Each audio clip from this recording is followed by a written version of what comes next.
এবারে অন্য প্রসঙ্গ। কারাগারে থাকা টাঙ্গাইলের সংসদ সদস্য আমানুর রহমান খান রানাকে বহিষ্কার করেছে জেলা আওয়ামী লীগ। এছাড়া দল থেকে তার 3 ভাইকেও বহিষ্কার করা হয়েছে। সকালে জেলা আওয়ামী লীগের একটি জরুরি সভায় এই সিদ্ধান্ত নেওয়া হয়। এই খবরে শহরে আনন্দ মিছিল করেছে দলের একটি অংশ। সংসদ সদস্য আমানুর রহমান খান রানার বিরুদ্ধে ব্যবস্থা নিতেই টাঙ্গাইল জেলা আওয়ামী লীগের জরুরি এই বৈঠক। প্রায় 1 ঘন্টার রুদ্ধদ্বার বৈঠক শেষে এমপি রানাকে আওয়ামী লীগ থেকে বহিষ্কারের সিদ্ধান্ত নেওয়া হয়। তবে চূড়ান্ত সিদ্ধান্ত নেবেন দলের সভানেত্রী। জেলার শীর্ষ নেতারা জানান, পুলিশের তদন্তে মুক্তিযোদ্ধা ফারুক হত্যা মামলায় এমপি রানা সহ তার ভাইদের জড়িত থাকার বিষয়টি উঠে আসার পরই দল থেকে বহিষ্কারের দাবি ওঠে।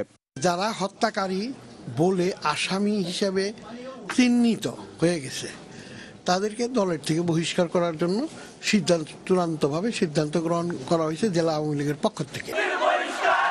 এই খবর ছড়িয়ে পড়লে শহরে আনন্দ মিছিল বের হয়। জেলা আওয়ামী লীগের এই সিদ্ধান্তে খুশি ভুক্তভোগীর পরিবারও। আওয়ামী লীগের প্রতিও আমি কৃতজ্ঞ থাকব যে দেরিতে হলেও খুনিদের বহিষ্কারের সিদ্ধান্ত ওনারা নিয়েছে। খান পরিবারের দৃষ্টান্তমূলক শাস্তি চাই। আমার ভাইকে তারা হত্যা করছে।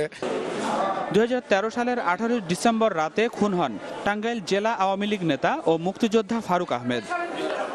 এ হত্যা মামলায় বর্তমানে কারাগারে আছেন টাঙ্গাইলের প্রভাবশালী এই সংসদ সদস্য। এছাড়া অভিযোগ রয়েছে, গত বছরের 9 নভেম্বর রাতে ঘাটাইল উপজেলা ছাত্রলীগের সহসভাপতি আবু সাইদের ওপর হামলা চালানো হয় এমপি রানার পরিকল্পনা ও নির্দেশে। Desk report, channel 24।